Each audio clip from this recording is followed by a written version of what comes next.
As IV lives, prices get expensive. Welcome back, traders. This is Sandra with Trading Made Simple. So a leader, if you're above that 20 EMA, if the CCI is above the 100 or it's holding above that point of control SVE pivot that we give you. If there's a pullback and you're looking at the chart and you see it dips below the 20 or the point of control bounces while that CCI is rising, then, oh, looks like possibly a trend change here, or that it just came and tagged point of control, an important level before continuing in the uptrend.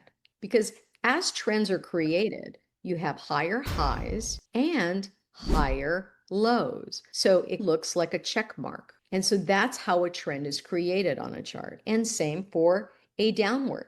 It's going down. It wants to retest that support level that it broke, and then it continues to go down again. And so these are the items that we give you that you can easily create a nice little checklist on your watch list. If the price range is between the pivots or near the CCI 0 line, it's flat, something's building. And then also always keep in mind, earnings, keep sizes small. Why do we do that? Because there's a lot of action that takes place during earnings. A lot of institutions get involved in earnings trades. And so you want to keep that size small, use defined risk. This is important because if you have an account like a 401 or an IRA, these you'll have to check, of course, with your provider, but a lot of these will allow you to trade with your account if they are defined risk. We only use defined risk. So I want to let you know that. Very important. Price and volume. So I identified the tools that we recently just gave you with autopilot. And I'm showing you that with those tools, you can actually identify if price and volume is coiling. So let's get into that. So when the market's really not doing anything, how do we know that? I should break that down. We know that because the candles on the chart are small. If the candles are small, not a lot of volume. The candle is large, lots of volume.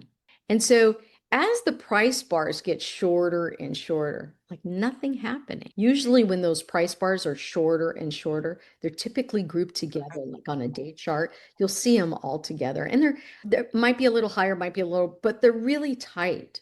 And they're like just going sideways. We call this consolidation. Whenever there's consolidation, the market makers are up to something. And so now you need to determine from that coiling and consolidation, will it break to the upside or downside? That's why we want to be prepared. So what's an inside day? An inside day is when you find a candle, let's say yesterday, and then today's candle, my range, high and low, right? This is yesterday's candle, high and low. Today's candle, high and low, is actually inside that range. That's actually called an inside day. What's an outside day? When it surpasses either of these, either the high or the low of yesterday. That's all that means. It's as simple as that. So when you have an inside day, that means price is tightening, it's coiling. Had a big move, and all of a sudden today is a small candle and it's inside that range. That's another indicator. Volume. So what's today's volume? Like normal volume, right? Is it more?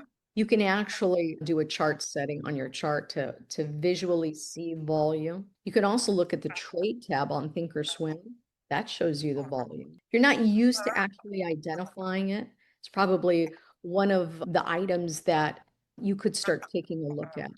And why is volume important? Because if I see what today's volume is, and then, or excuse me, if I see what yesterday's volume was on that big candle, and then today or maybe any candle, let's say now we had the big candle and then we had the little candle, because the little candle means coiling. So we got the little candle here.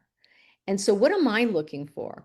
I'm looking to see what that big candle, how much volume did it create? And then that little candle, how much volume did that create? You can actually see a lot of movement based on volume. And then the 20, do we have a pullback that holds that 20 EMA? If you've been following me for a little while, whether it be on my YouTube channel or Twitter, you'll know that I often talk about that 20 EMA as being the best trend identifier. Anything above that 20 is bullish. Anything below the 20 is bearish. It's so simple. A beginner can understand this. and it works on every time frame. So when you have a pullback, a lot of people get nervous. And I'll tell you something, buy low, sell high. How do you buy low when you're nervous about a pullback? Maybe you lost $500 on that Friday tweet, but the fact that it came underneath the 20, came back to the 20 and then jumped back above it, because that's what happened if you look at your chart on SPY, then you'll go, oh, wait a minute, we were in an uptrend. We had a news event, overreaction, coming back up, broke above the 20. Breaking above that 20 line is important because that means we just broke through resistance. So what else are we looking for? CCI to break above that 0 line. Hey traders, if you're finding this helpful, go ahead and tap that like and subscribe. We drop fresh trading setups and automation tips every day. And trust me, what's coming up next could level up your game. The links to learn more about us and our system is in the description below. Let's talk about options. Are big traders leaving cues? What kind of cues do institutions actually leave a trader to identify what's happening? So a lot of new options at round strikes. You know where you find this? Right on your platform, right in the trade tab. You can actually see volume and open interest right there. You can actually see where you can customize your little column heading so that you can actually see those tools. So you can actually see where the volume is on the strikes. And typically, they're typically near big numbers, 100, 105. If it was SPY, 650, 655. It's more like in the $5 range on SPY. SPX, it's in the $50 range, each $50 increment. The other way that you can notice is that puts get really expensive. And that's because something's going to happen in the marketplace and the institutions are hedging their positions. And then the calls, let's say we're in an uptrend and you're thinking that it's going higher, the calls start actually being cheaper. This should be a warning sign to you, actually, because if the market goes higher than demand, you would think that the calls would get more expensive. But if there's a big move coming, as an example, and this could be, and remember, whenever I speak of something on the bullish end of my conversation, it's exactly mirrors the same thought process and analysis for bears on the bearish side. So as I'm describing this, it's the same. So if calls are getting cheaper, but prices going higher, stand by to stand by. It's what I would say in the cop world. Stand by to stand by. Something's about to happen. These are just little tidbits as you start to get more experienced, as you start to look at the tools on your own platform. And remember, that's how we actually teach you autopilot, is using your own platform. What is IV? IV is implied volatility, that someone expects a move when IV starts to rise. Implied volatility is rising. And I say someone, I think that's a typo. It should be the institutions expect a move. Because if I placed a trade on today, could you see my money in that candle? Heck no, no way. You can't see my money. Anything that you see on the chart is all institution buying and selling. It's not my portfolio. Even if it had $1 million in it, it's not representation. Remember that we have trillions and billions of dollars in our market. Big piles near price can act not only as walls, resistance, and support, but also can act as magnets. So when you're looking at the trade tab and on one of your columns, open interest, those large numbers, one that's got, I don't know, 50,000 contracts where everything else is 5 or 10,000 contracts, that is an identifier. And that could either be a magnet or support and resistance. So if you look at the chart and you see where price is right now, and then you look at where either that wall or that magnet is, that could really help you identify what could be happening. So these basically are footprints. They're like clues, like we're on an investigation. We're at a crime scene. Hopefully not a crime scene, but we're really wanting what I say crime scene in the police world, but in our own lives, in our own professions.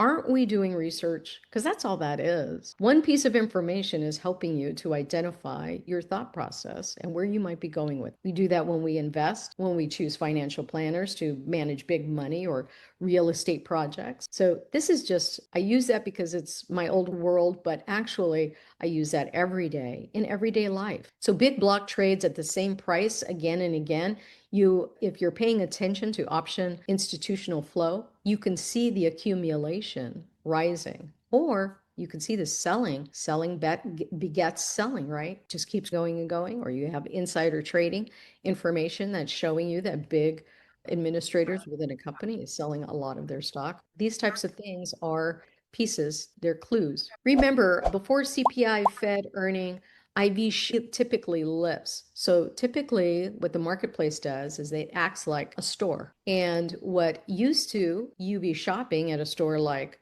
Walmart, as an example, and you're looking at price tags, as IV lives, prices get expensive. All of a sudden, what you thought, you saw the price of a call yesterday, we're at or about the same price, where we're at right now. And you can see that call is like more expensive. That's because IV is lifting, because the marketplace is saying, hey, wait a minute, everybody. We got a news event coming out tomorrow, FOMC as an example. And the day of the news event, whoa, be careful. Those prices are so expensive. You might overpay for something. And as soon as the event is over, you get an IV crush, which means that you were at Walmart, you saw the price today, it was on special and discounted. You came in today, you're not paying attention to any of the news events. You don't even know anything that's going on with that. So you end up buying a call or a put based on your research. But you do notice that it's expensive. Why? Because the Nordstrom retailers just stepped in and took over. And then all of a sudden, as soon as the news event is over with, all of a sudden you're sitting there holding this purse that really was $10 yesterday, is now $100 today. Now the marketplace goes back to the Walmart pricing, and you're sitting there holding a $100 bag, and now it's only worth $10. That's what IV does. That's why you need to pay attention to it. Watch the IV start to rise. Prices is just going sideways. If there's any type of news events that are popping up, be cognizant, because that usually makes IV rise. Things start getting expensive. You want to be careful of that. And then always look for SVE pivot areas for breaks or bounces with volume, right? What was yesterday's volume compared to today? There's a lot of tools out there that'll just give you the average so that you can identify if there's actually like real movement, or if the volatility is like really low comparably to an average. Just like we use that 20 EMA, that's an average of 20 bars, regardless of what chart you're on. It's the same with volume. So there's a lot of tools that we can get into with that. Maybe that's what we'll do next week.